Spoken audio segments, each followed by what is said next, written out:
तर नमस्कार मित्र. तर ही आहे आमच्या घरचे 2 बैल. ही आमची बैलजोडी आहे. आमच्या घरी शेती असल्यामुळे आम्हाला बैलजोडी ठेवावी लागते. आणि हे माझे आई-वडील पोळ्याच्या दिवशी त्यांची पूजा करतात. आणि हा आमचा घरचा कुत्रा, त्याचं नाव भोरा आहे. तर हा व्हिडिओ मागल्या वर्षीचा होता. तर तुम्ही बघा. हुवीत हाती घोडी माझा राजा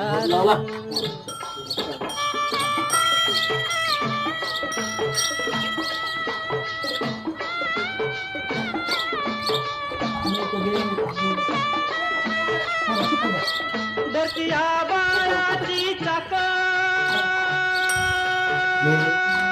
गजर नको. त्याच्या दुनवेची गाडी दर्शिया बाळाची चाक त्याच्या दुनवेची गाडी